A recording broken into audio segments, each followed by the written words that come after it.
Son style musical, empreint des influences africaines et anglophones, dévoile en lui un art de s'en mêler des mélodies sublimes et énergiques. Je veux être l'un des Congolais qui vient, disons, de l'extérieur, mais qui peut nous représenter au niveau international.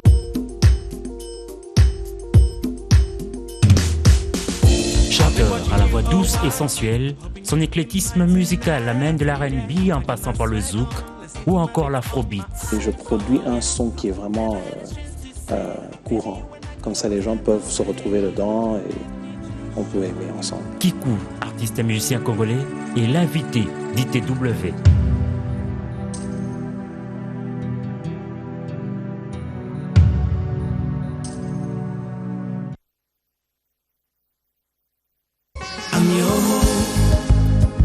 Son style musical, empreint des influences africaines et anglophones, dévoile en lui un art de s'en mêler des mélodies sublimes et énergiques. Je veux être l'un des Congolais qui vient, disons, de l'extérieur, mais qui peut nous représenter au niveau international.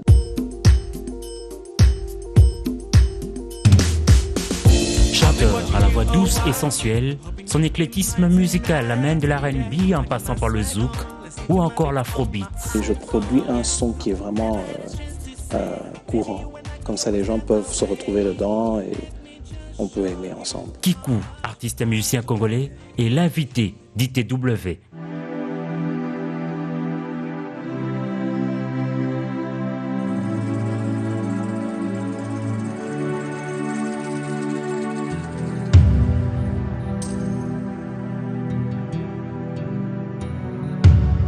Je m'appelle Kikou, je suis un artiste, je suis compositeur, auteur-compositeur et je suis musicien. Mon histoire avec la musique, c'est une histoire qui vient de... ça date il y a longtemps, disons. J'ai découvert ma passion quand j'avais 14 ans. J'avais un ami à l'école. Une fois, il m'a invité chez lui. Il avait un synthétiseur. Et en ce temps-là, moi, je croyais qu'un synthétiseur, c'était juste un instrument qui faisait du bruit. Et il a pu représenter, il a pu rejouer la lambada. Et c'était une chanson, en ce temps-là, c'était une chanson phare. Et il a joué. Et j'étais vraiment, vraiment étonné. Et de là, j'ai cherché des synthés d'ici par là et j'ai commencé comme ça. J'ai commencé à jouer au synthé comme ça. Avant les premiers pillages, j'étais encore à l'école française. Et c'est de là que j'ai été introduit à la musique.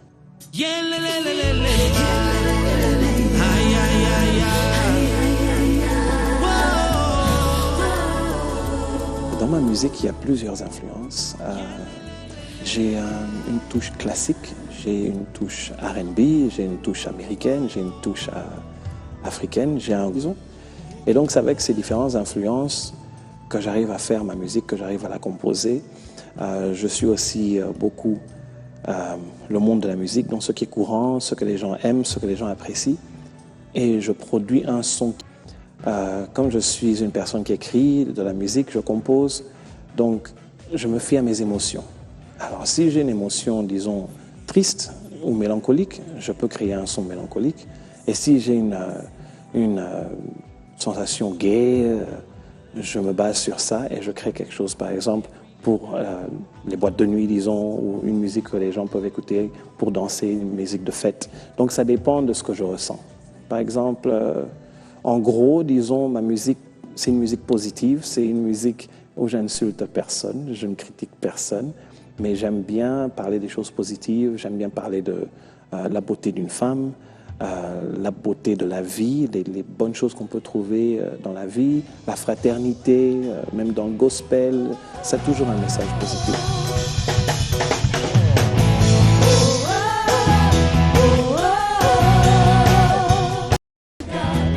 Chaque musicien, chaque artiste, dans leur musique, ils ont un message. Et ça dépend bien sûr de leur inspiration, qui vont créer leur son.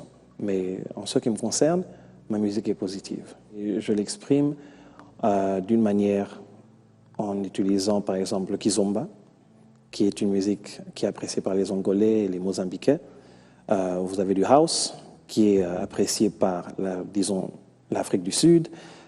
L'Europe aussi apprécie le house. Je fais du R&B, qui est apprécié par les Américains et toute personne qui, disons, des années 80, écoutait beaucoup le funk. C'est juste une musique qui a évolué en R&B. Donc, je fais aussi du R&B. Et donc, ça dépend des différents territoires. Je suis né en Belgique, j'ai grandi au Congo jusqu'aux années 91 quand il y a eu les premiers pillages. Et puis, je suis allé en Afrique du Sud pour continuer mes études là-bas.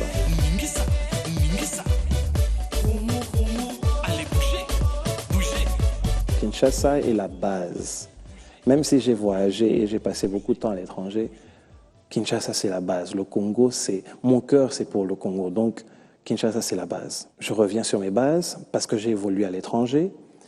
Ma musique, comme elle a un goût, un flair international, d'accord. On dit peut-être qu'elle n'est pas congolaise, mais au contraire, je veux plutôt être un ambassadeur congolais au niveau international en représentant notre musique avec le son international.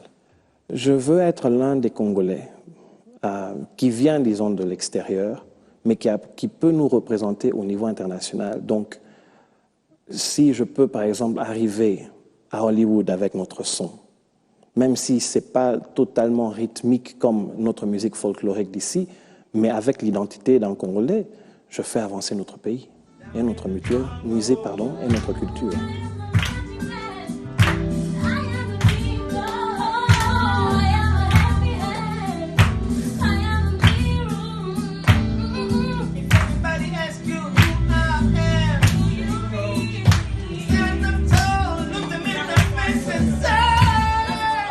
À chaque fois que je suis dans les différents pays, dans les différents environnements, je prends contact avec les personnes, des autres artistes, je fais des collaborations et de là on retrouve plusieurs pays. Comme j'étais récemment à Lagos l'année passée, j'étais coach vocal pour RTL Trace Music Star. Il y avait 13 pays qui se sont réunis et de là on crée des relations et chacun apporte son son et on s'apprécie l'un l'autre en sachant que tel vient de tel pays, tel vient de tel pays. That's the type of people that he targets or that he moves really. I won't say teenagers and all that because his music is really for people who appreciate good music. You know, you can't say like, yeah, he's French or he's Congolese and it's probably going to be like this way or identify him to somebody else. It's really unique. La musique, en premier lieu, c'est parce que la musique évolue. Donc, si on rentrait il y a 50 ans, le son qu'on jouait il y a 50 ans n'est plus le son qu'on joue aujourd'hui. Mais c'est la musique qui est interprétée par des Congolais. Donc, le son congolais évolue aussi. Si vous adoptez les sons qui sont courants, vous allez voir, il y a le R&B, il y a le hip-hop. Il y a beaucoup d'artistes congolais qui font le hip-hop.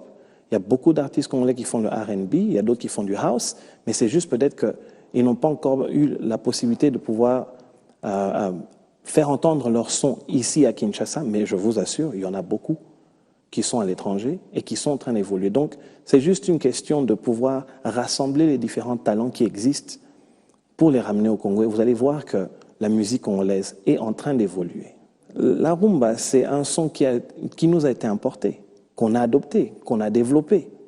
Mais ce n'est pas un son comme, disons, c'est un son congolais, parce que nous, en étant africains, on joue tous du tam-tam.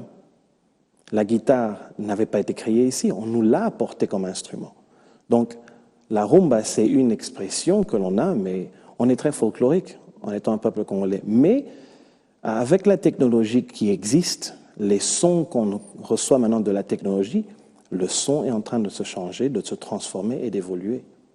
Donc, on reste congolais d'identité, mais le son que l'on produit, il est pour le monde entier, donc l'identité change aussi. Voilà. La rumba, c'est une musique nostalgique, d'accord. Et comme j'ai été juge dans les différentes compétitions, j'ai été membre du jury, je vais vous l'avouer, quand un Congolais vient sur la plateforme et il vous chante une chanson comme la rumba, on l'apprécie, mais ça ne va pas loin dans la compétition. Des artistes, par exemple, qui venaient de la Zambie, qui venaient de la Tanzanie, vous chanterez des chansons, par exemple, de Beyoncé, qui vient, par exemple, des États-Unis, des sons de l'Angleterre, par exemple, de Adele. Ce genre de son est beaucoup plus apprécié et leur permettre de pouvoir aller plus loin dans la compétition. Donc, vous allez voir que la rumba, c'est un son apprécié, c'est nostalgique, mais je voudrais dire ceci, qu'il faut, en fait, apprécier et évoluer avec le son d'aujourd'hui. Oui. Vous avez l'exemple de Fally, qui a pu arriver aux États-Unis. Il a pu faire des collaborations avec des artistes américains. Il y a aussi Werason qui a fait. Et ça, ce sont des collaborations. Mais d'eux-mêmes ou de nous-mêmes, les Congolais, est-ce que nous arrivons à pénétrer ces réseaux-là? Ça, c'est une question qui reste à poser. La rumba n'est pas une musique qui influence le monde entier. J'ai pu participer à des différentes conférences de musique et ce qu'ils étaient en train de dire, c'est que, par exemple, le jazz est une musique qui est en train de mourir. Qu'est-ce qui a pris le dessus? C'est le hip-hop. Le hip-hop est une musique qui se vend mondialement, qui atteint tous les quatre coins de la terre, mais la rumba ne peut pas être comparée au hip-hop. Il ne peut pas faire compétition au hip-hop, parce que c'est le hip-hop qui domine le tout. Donc c'est une musique qui est consommée par les jeunes, globalement. Donc la rumba, c'est une musique qui est appréciée par un public qui est bien plus âgé, donc ils ne peuvent pas faire la compétition.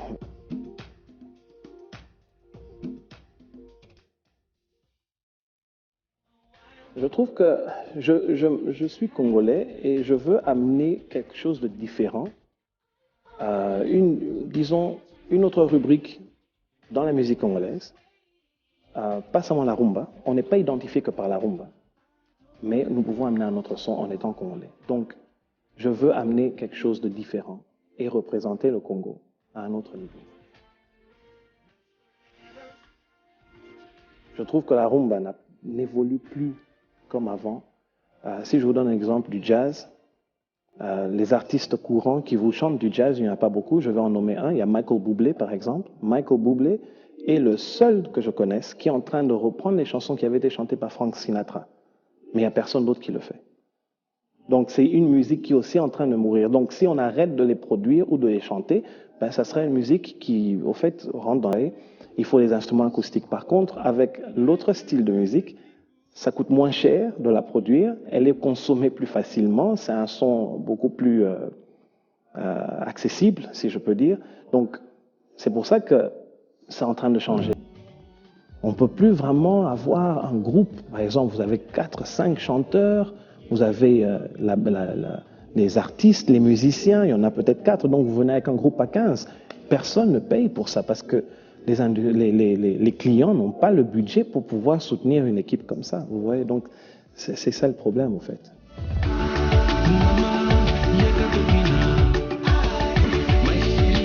En fin de compte, la musique est un produit qui doit être consommé. Le consommateur ne veut pas dépenser beaucoup parce que de nos jours, même si vous voyez, les CD ne se vendent plus. Les CD ne se vendent plus, on fait les téléchargements. Alors, vous allez voir par exemple un artiste qui est en train de démarrer sa carrière. Pour se faire connaître, qu'est-ce qu'il fait? Il met sa musique sur Internet, il fait de sorte que ce soit free, que ce soit un téléchargement gratuit. Donc, il veut se faire connaître, le téléchargement est gratuit. Maintenant, pour qu'il puisse avoir une plateforme pour pouvoir s'exprimer, il faut que quelqu'un puisse payer son produit qu'il a créé. Vous voyez, donc c'est ça. Au fait, ça revient à l'argent. Ça revient à l'argent.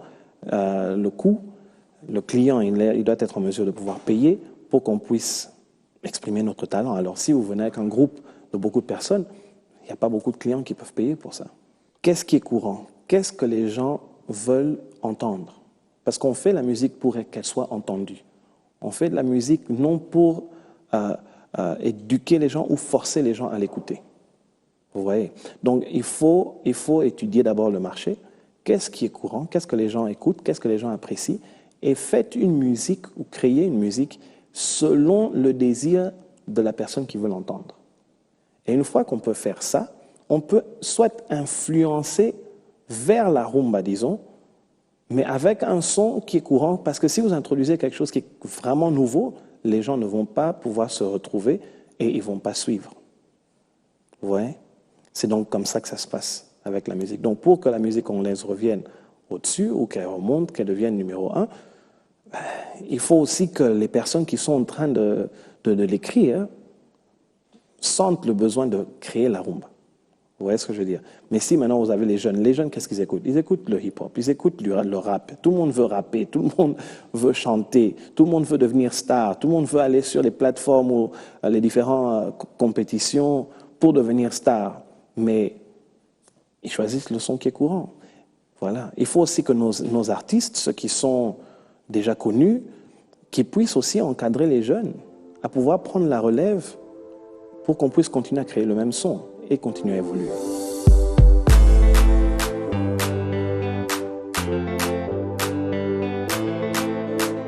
Je crois que, de mon opinion, la musique congolaise ou les artistes congolais que nous avons, on n'est pas assez unis. On n'est pas assez unis. Il faut qu'on puisse se retrouver ensemble. Que ceux qui étaient là avant nous puissent prendre les jeunes, qui puissent nous donner le bâton, nous apprendre le système, le mécanisme, comment ça s'est passé, comment est-ce qu'ils ont fait, pour qu'on puisse aussi progresser. Si vous regardez dans les pays comme par exemple aux États-Unis, il y a beaucoup de collaborations qui se passent. Les artistes sont ensemble. J'étais allé au Nigeria, comme je l'ai dit, mais les Nigériens, ils travaillent tous ensemble. Il y a une forte collaboration, ils sont très patriotiques, et c'est pour ça qu'il y a un son qui sort de la nation, parce que tout le monde est ensemble. Mais je trouve qu'entre nous, les Congolais, on est un peu divisés, et c'est ça notre problème. Je crois que si on pouvait d'abord s'entraider, la radio, la télévision, si on pouvait se mettre en masse, on devient une voix, on devient fort. Mais si vous êtes un seul individuel ou une seule personne avec un seul son, vous n'avez pas d'impact. C'est ça le problème. Donc, à la base, le produit doit unir les gens. Le son doit unir les gens. Il doit être bon à écouter. Et de là, on peut influencer les autres personnes. J'ai un album pour le moment, premier album que j'ai sorti sérieusement, et il y a 13 titres. Et chaque de mes chansons, chacune de mes chansons ont un message d'unification. J'apprécie la femme, j'apprécie sa beauté, j'élève la femme, j'élève la communauté, j'inspire les gens à faire mieux, à voir mieux. Et par exemple, I love you, I need you, I call on your name. I love you, I need you in this place. Je chante aussi en lingala. J'ai une chanson qui s'appelle Elikia. Il y a de l'anglais et du lingala dedans. Alors je vais vous chanter le refrain. Africa, the giant is free. Africa, libota moko. Africa, the giant is free. Africa, united in peace. Yeah, Africa, living in